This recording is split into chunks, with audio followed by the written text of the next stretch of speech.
Hello, friends and neighbors, and welcome back to the poem of the day for today, Monday, September 15th, 2025. Today's video, I think, is going to be shorter for a couple of reasons. One, I really need to cut my grass before the sun goes down, or they're going to probably call the homeowners association on me or something.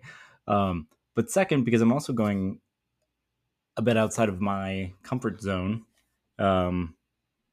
I hesitate to say area of expertise. I don't really have an area of expertise, but I'm going outside of poems and traditions that I'm a little more familiar and comfortable with, which I think is something that's important for all of us to do in our reading, is to stretch those muscles and to challenge oneself to read things that we're less familiar with, because it opens up whole different worlds to us that we might not have experienced before, and there can be such great treasures there.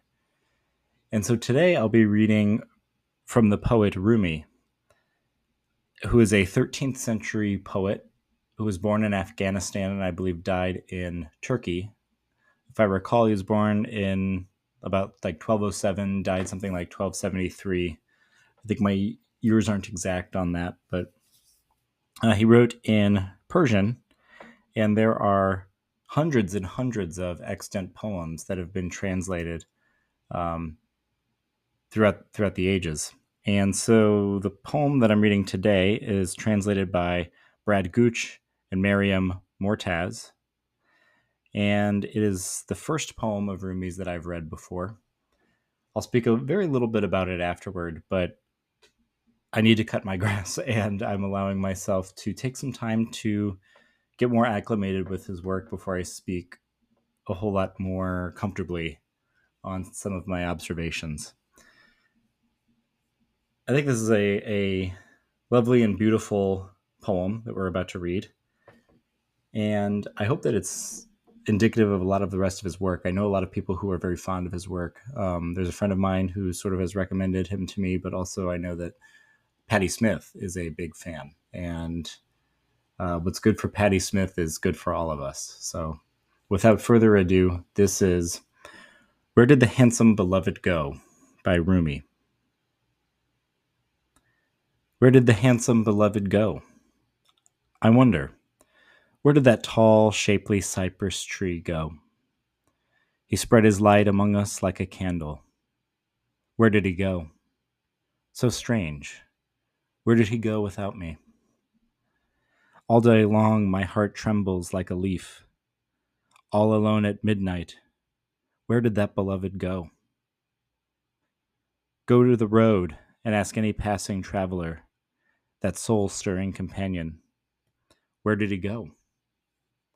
Go to the garden and ask the gardener, that tall, shapely rose stem, where did he go?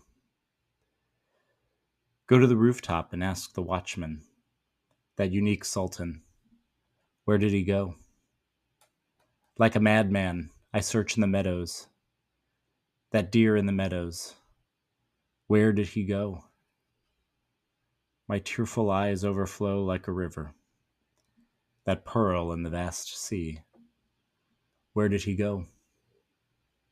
All night long, I implore both moon and Venus, that lovely face, like a moon, where did he go?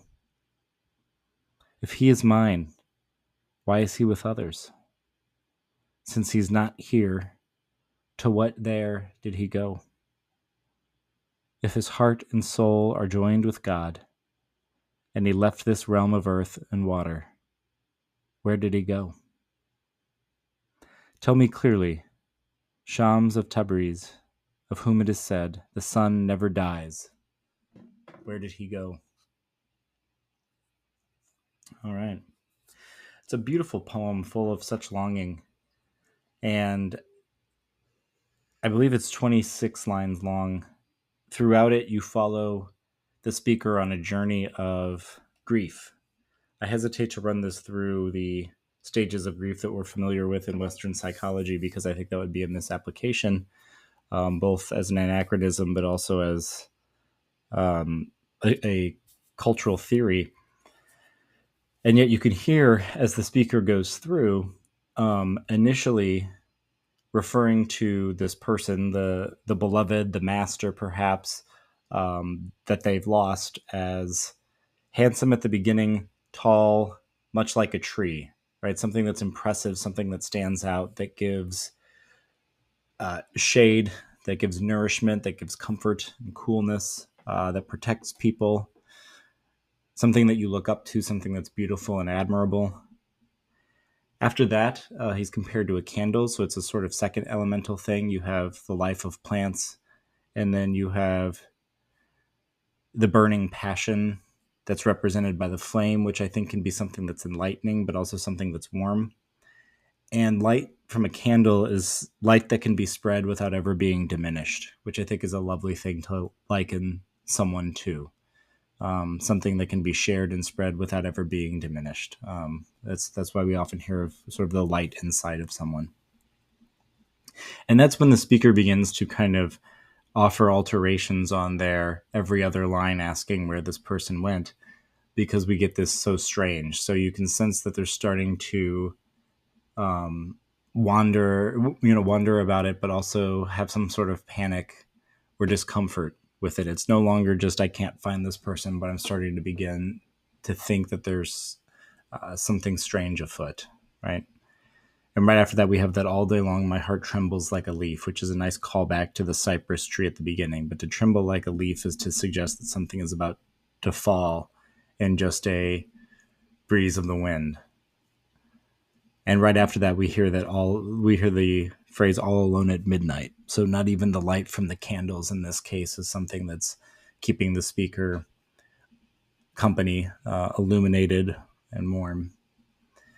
The speaker then moves, but we're still on the ground. We're still, moving along the earth. They go to the road to ask travelers. We go into the garden to ask the gardener. And within the garden, just like the traveler, the question that's asked to them is something that's kind of given as a metaphor that's appropriate for the person you're asking. So to the travelers, we ask about companions. To the gardeners, we ask about rose stems. To the rooftop, they ask the watchman. And now the speaker is beginning to ascend from the ground to above to the watchman. After this, the speaker refers to themselves as a madman searching in the meadows like a deer. And so it's moving outside of the city square into nature and into places where there are fewer people around for this person to ask. They're growing more and more desperate. And that's where we get the line that the tearful eyes overflow like a river. The speaker now is being likened to an aspect of nature, just like the beloved was at the beginning, but in this case, in order to express their grief. And the beloved, or the handsome beloved, is likened here to a pearl in a vast sea. Something that could get lost, tossed around, something that's valuable and precious and beautiful, but that you might only catch the slightest glimpse of before it disappears forever. Now alone on the outskirts of town, the speaker turns to imploring celestial bodies, not just the moon, but also the goddess Venus. And then we get a turn here where they're no longer addressing anyone. They're merely asking that if this person is mine, why are they with others? And that's such a, I think, profound and beautiful question that's at the heart of what people experience when they experience the loss of a loved one. If they're mine, why is this person with others? We can't comprehend that a bond that was so strong is now broken and that we are literally bereft, that some part of us has been severed and is either with other people or in some beliefs might be with no one. And the speaker then wonders, if the heart and soul are joined with God, and if you've left this realm, still literally, where are you? Can I still contact you, commune with you, feel your presence, and be with you? And so this poem finally names the person at the end who the speaker is missing, and then of whom it is said the sun never dies. So they give them I forget what Aristotle called this off the top of my head, but it was a phrase that someone could be known by, right? Like the king of pop, or the he who must not be named, that sort of thing. There's a phrase for this, and this person gets the sun never dies. The Fuma just said the sun never dies, which recalls to me not just the celestial bodies from a couple couplets ago, but also the candle that doesn't go out. The sun, of course, will die, but this is a sun that seems to increase by the things that it sheds light upon, that it gives brightness and warmth to. So this is a beautiful yet very sad poem about loss and about dealing with loss and the common experience of dealing with loss. It reminded me a lot of the Elizabeth Bishop poem, One Art, that has within it the line, "The art of losing isn't hard to master." That was a connection that I came with.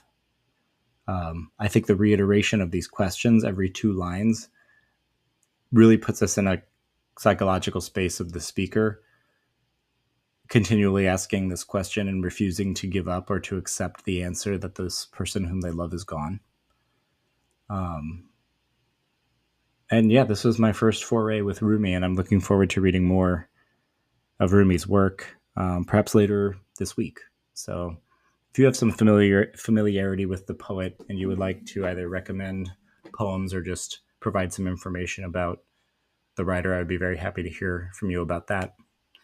In the meantime, have a peaceful remainder of your day, and I will see you all again soon.